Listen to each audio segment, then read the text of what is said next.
네, 안녕하세요. 반갑습니다. 코인아빠입니다. 자, 오늘은 유니스왑에 대해서 이어서 말씀을 드리고자 이렇게 영상을 준비를 해왔습니다. 제가 엊그저께도 유니스왑에 대해서 말씀을 드렸지만 그동안에 이더리움의 흐름이 좀 많이 바뀌었습니다. 그렇다 보니까 또 이더리움의 영향이 또 유니스왑에도 직결되는 부분이라서 흐름이 바뀌다 보니까 앞으로 단기적으로도 중기적으로도 어떤 흐름이 될 수 있을지, 그리고 아직 남아있는 상승 모멘텀이 있죠. 그 상승 모멘텀에 대해서도 자세하게 좀 말씀을 드리고자 이렇게 영상으로 준비를 해왔습니다. 자, 그러면 우리가 이 첫 번째 시간에 과연 유니스왑이 무엇인가부터 살펴봐야 되는데요. 이 유니스왑이라는 것은 어떤 토큰인가요? 일단은 이 토큰이 무엇인지부터 살펴볼 건데 좀 심오하게 들어갈 겁니다. 오늘 내용 조금 어려우시더라도 여러분들이 이 지식이라는 것은 이제 모르는 걸 습득을 하는 거잖아요. 어려우시더라도 조금 계속해서 들어주시기 바랍니다. 자, 유니스왑이라는 것은 이렇게 덱스라고 얘기를 합니다. 여러분들 덱스가 뭘까요? 여러분들이 많이 이용하시는 거래소가 뭐예요? 업비트나 빗썸 같은 거래소죠. 이런 거래소를 CEX라고 해서 이제 중앙화 거래소라고 얘기를 하는데요.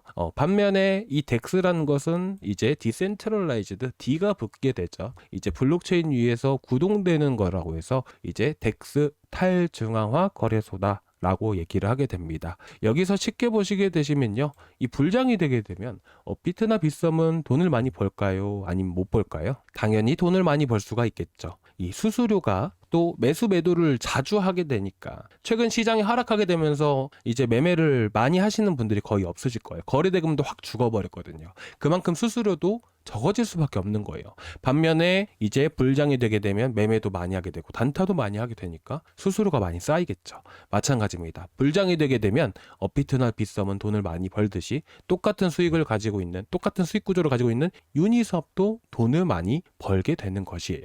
아시겠죠? 자, 그리고 두 번째로 알아봐야 되는 것들이 있게 됩니다. 두 번째는 뭐냐면 바로 이 토큰을 크게 나뉘었을 때 두 가지로 나뉘어보게 된다면 첫 번째로는 거버넌스 토큰이라는 게 있어요. 그리고 두 번째로는 뭐가 있냐? 바로 유틸리티 토큰이라는 게 있게 되는 것이죠. 그래서 보통은 최근에 한 7, 80% 이상씩 급등했던 코인이 빗썸에 하나 존재했는데 바로 스타크넷이라는 토큰입니다. 스타크넷 토큰은 유틸리티 토큰에 해당되는 부분이라 보시면 될 것 같고, 유니스왑은 거버넌스 토큰이다, 이렇게 보시면 되세요. 자, 이 둘 차이를 정말 쉽게 말씀을 드릴 건데요. 여러분들이 지금 월급을 받고 이제 통장에 돈이 들어오게 되면 그 돈을 만약에 우리가 밖에 나가서 식당에서도 돈을 쓰지 못한다면 그 돈의 가치가 있는 걸까요? 돈의 가치가 없는 겁니다. 마찬가지예요. 유틸리티 토큰이라는 것은 계속해서 수요가 늘어나야지만 그 공급량 자체도 받쳐줬을 때 그때야말로 상승세가 이어지는 거예요. 그래서 유틸리티 토큰의 이슈 중에 하나가 대표적으로 뭐가 있냐면, 예를 들면 스타크넷을 이용을 하게 되면 비트코인을 예치를 했을 때 스테이킹 이율 자체가 한 5%, 7%, 8%까지 나온다 라고 하게 된다면 스타크넷을 많이 사용할 수밖에 없겠죠. 왜? 스타크넷 안에서 이율, 스테이킹을 받으려면 스타크넷이라는 코인이 필요로 하기 때문에, 수수료로 스타크넷을 내야 되기 때문에 스타크넷을 이용하려면 스타크넷을 살 수밖에 없어요. 그런 게 바로 유틸리티 토큰이에요. 그러니까 계속 수요가 늘어날 수밖에 없기 때문에 급등이 많이 나옵니다. 이 반대로 거버넌스 토큰이란 건 뭐냐면 주식이랑 비슷하다, 이렇게 보시면 되세요. 그래서 보통 이렇게 뭐 주주총회를 한다. 그리고 이제 예를 들면 현대차에서 정말 예시지만 배당을 10%까지 준다. 그러면 여러분들이 현대차를 사야겠죠. 사야지만 배당이 나올 거 아니에요. 그렇죠? 배당을 받기 위해서 그렇게 한다면 그렇다는 거예요. 마찬가지로 유니스왑은 똑같은 개념으로 거버넌스 토큰에 해당된다, 이렇게 보시면 되세요. 그래서 보통은 여러분들이 주식을 하시다가 코인을 넘어오시면 생각하는 게 뭐냐면 이제 주식처럼, 모든 토큰들을 주식처럼 생각하시는 분들이 계시는데, 그렇게 생각해도 되는 코인이 있고 아닌 토큰이 있다. 아닌 토큰은 유틸리티 토큰이다. 그렇게 생각이 되는 토큰은 바로 거버넌스 토큰이다, 이렇게 보시면 되실 것 같습니다. 아시겠죠? 그래서 유니스왑은 거버넌스 토큰이다. 이 거버넌스 토큰의 장점이라고 하게 된다면, 이 거버넌스 토큰의 이슈라고 하게 된다면 대표적으로 뭐가 있죠? 소각, 그쵸? 수수료 개판, P-스위치, 그쵸? 이 P-스위치에 대한 부분들은 제가 일전에도 여러분들께 많이 말씀을 드렸지만, 이 이슈는 사실 몇 년 전부터, 한 2023년 12월 달부터 있었던 이슈예요. 자, 이 이슈를 좀 말씀을 드리면 이렇게 보시면 되십니다. 이때도 지금 나왔던 제안 프로포절이잖아요, 그쵸? 프로포절입니다. 지금 이 이슈가 지금 완전하게 끝난 게 아니에요. 무슨 말이냐면 주주총회를 통해서 신사업을 할 수도 있다라고 가정을 해보겠습니다. 그러면 이건 한 건가요? 지금 할 수도 있다란 건가요?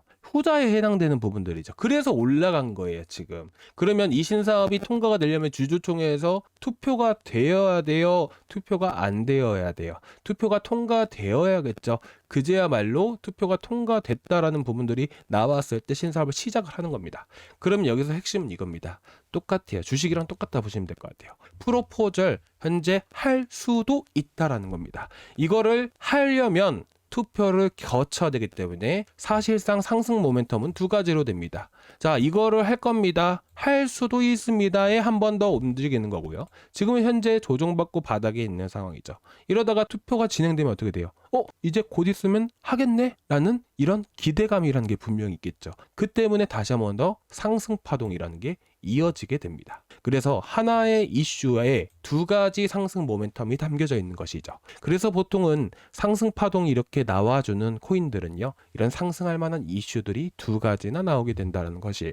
그래서 현재는 유니스왑이 딱 여기 상태이죠. 투표 날짜가 아직까지 정해진 건 아니지만 투표 날짜가 정해졌을 때 그때 다시 한 번 더 급등이 나온다 라고 보시면 됩니다. 그래서 고점에 지금 14,000원, 16,000원 이렇게 매수하신 분들 같은 경우는 좀 더 우리가 안정권에 이더리움이 바닥을 찍었을 때 다시 한 번 더 강세를 보일 수 있겠구나, 이렇게 여러분들이 보시면 되시고요. 아시겠죠? 그리고 단타 같은 경우는 제가 좀 이따 말씀을 드리겠지만 이거부터 먼저 말씀드릴게요. 자, 제가 아까 두 차례 움직일 수 있다 했죠. 근데 2023년 12월 달에 보통 고점이 나와줬었어요. 그때도 한번 쭉 올라갔었거든요. 근데 다 떨어졌어요. 시장 떨어지면서. 그리고 나서 이때 무슨 일이 있었냐? 4월 달에 SEC에서 소송을 걸었습니다. 물론 이제 그건 다 끝난 얘기긴 하지만 그 당시에 그래서 급락이 나와줬던 부분들이고 2024년 5월 말일에 뭐가 있었어요? 그때 투표가 있었기 때문에 이더리움 급등과 동시에 같이 또 급등을 한 7, 80% 정도 저희가 수익 보고 나왔었거든요. 그 당시에. 그래서 지금 한 번, 그죠? 이 고점 구간에서 한 번, 그리고 여기서 두 번, 두 차례 급등이 나와줬던 겁니다. 이때가 두 번째 급등했을 때였었어요. 그럼 이런 이슈들을 미리서 알고 있었더라면 바닥에서 충분히 매수해 볼 수 있는 코인이잖아요. 그래서 제가 최근에 10,000원대부터 나갔었던 부분들이에요. 아시겠죠? 자, 그러면 우리가 현 시점에서 이슈라는 거, 이런 부분들이 존재하기 때문에, 그리고 최근 들어서 파란 색깔을 보시면 어떤가요? 앞에서 급락하기 전에 물량을 확보해 나가고 떨어졌을 때 이 물량들을 또 확보해 간 이런 흐름들을 또 보여주고 있잖아요. 그렇죠? 그리고 지금은 일부 수익 구간이 왔기 때문에 정리를 했지만 현재 세력들의 단가 구간들 밑에서 계속 바닥을 찍고 횡보하는 흐름들이 나와주고 있습니다. 여기서 핵심 포인트는 뭐냐면 이 구간 안에서 어쨌든 다시 한 번 더 상승 모멘텀이 있을 수 있기 때문에 지지를 해주고 다시 한 번 더 강세를 보일 수 있다라는 점. 그리고 이슈가 여전히 존재하기 때문에 수급이 받쳐져서 우리가 이런 윗골이 달린 구간들까지 해서 단타를 해볼 수도 있다는 부분들. 그리고 세 번째로는 뭐냐면 세력들의 단가를 넘어가는 시점. 지금은 살짝 이탈했습니다. 마이너스 4%예요. 세력들도. 이전에 매집을 했던 애들이 마이너스 4%라는 거예요. 그럼 현재가로부터 마이너스 4%면 얼마 정도 될까요? 자, 11,100원에서 11,200원 정도가 됩니다. 그렇죠. 그래서 현 시점에서도 충분히 매수가 가능하고 단타 같은 경우에는 이런 경우 이제 윗꼬리만 먹고 나와도 5에서 한 10% 정도 수익구가 나오거든요. 그래서 이더리움이 또 반등을 보여줬을 때 같이 움직일 수 있기 때문에 자 11,400원에서 11,500원 구간대까지 해서 1차 단기 목표가 잡아드리고요. 단타 하실 분들은 이렇게 보시면 되십니다. 그래서 현재가 구간에서 여러분들께 한 번 더 추천을 드리겠습니다. 이제 750원 이하로 여러분들께 추천을 드리고 단기 목표치는 이 구간대 보시면서 대응을 하시면 되세요. 그리고 강한 시세가 나오는 자리든 11,200원에서 11,300원 자리들 이런 라인들을 안착을 해줘야 돼요. 안착을 해주는 순간 이런 강세를 볼 수 있다. 이렇게 아시겠죠? 그래서 1인치도 마찬가지겠지만 유니스왑도 이런 호재성 이슈들이 여전히 남아있기 때문에 이렇게 보시면 되실 것 같고, 그리고 제가 항상 강조해서 말씀드리잖아요. 세력들 단가가 핵심이다. 그렇죠? 이더리움도 마찬가지예요. 이더리움은 보통 3년에서 5년 주기를 보는 거잖아요. 그렇죠? 그래서 이더리움 같은 경우도 세력 단가를 보시면 어때요? 단가 구간을 2023년 11월 달에 넘어갔어요. 이때. 그렇죠? 이때 수평선, 꿈틀거리는 빨간 선, 여기 밑에가 아니고 위에 안착해주고 나서 어떻게 됐어요? 상승 시작이에요. 이때부터 쭉 올라갑니다. 그렇죠? 이런 식으로 보시면 되세요. 그럼 우리는 여기서 매수를 해야 될 거 아니에요. 이제 알트코인은 이더리움보다 변동성이 훨씬 더 강하기 때문에 우리가 어떻게 해야 돼요? 우리가 현 시점에서 이제 짧게 대응을 하는 게 맞고요. 아시겠죠? 자, 그리고 이더리움 같은 경우도 잠깐 보시면 어쨌든 이더리움 유니스왑은 들고 계신 분들은 어쨌든 유니스왑 같은 경우에는 이더리움에 영향을 미치기 때문에 현재 보시게 되시면 어때요?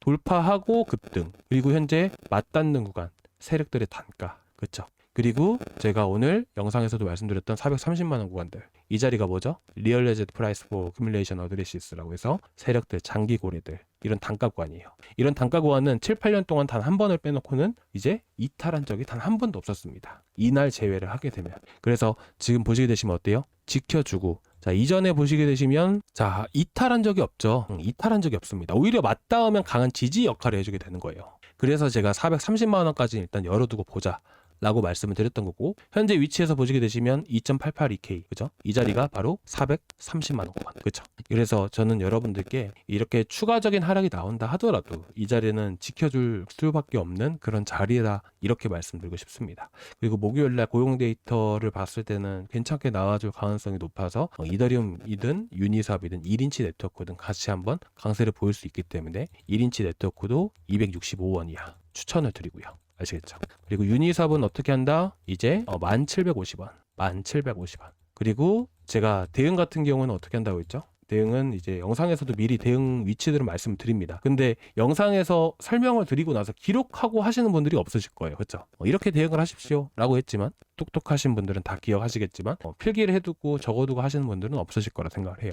그래서 영상에서 대응은 이렇게 이제 구독자방에서 진행을 하고 있다는 점을 좀 알고 계셨으면 좋겠고요. 저희 구독자방은 보시면 여기 첫 번째 링크를 타고 들어오시면 되세요. 그러면 이 페이지가 나오게 되는데, 여기서 실시간 소통방 입장 이거 하나만 눌러주세요. 그러면 지금 보시는 저희 구독자방에 들어오실 수가 있습니다. 아시겠죠? 들어오셔서 세력에 대한 흐름들, 여러분들 들고 계신 코인들 다 확인이 가능하니까 여러분들이 걱정되시는 코인들 있으시면 언제든지 편하게 말씀을 해주시고, 아시겠죠? 그냥 놔둔다고 해서 무조건 올라가는 게 아니에요. 우리는 결국 대응을 해야 되고, 지금은 할 수 있는 거라고는 단타밖에 없기 때문에 단타로 수익 꾸준히 내가면서 그걸로 추가 매수를 하든 대응을 하게 되면서 매매를 하면 좋겠죠. 그런 방법대로 하는 게 또 좋을 것 같고, 지금 상황에서 여러분들 투자하시는 데 도움이 될 수 있는 방법이 뭘까라고 생각을 했을 때, 여러분들 지금 걱정되시는 코인들 이제 설명드리고 세력들이 이렇게 하고 있으니까 어떻게 될 겁니다 라고 상담해드리는 게 그나마 지금으로서는 좀 더 도움이 되시지 않을까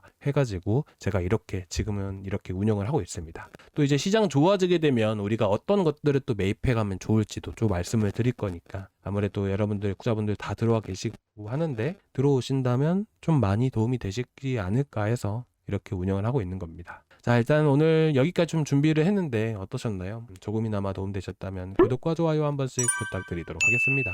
감사합니다.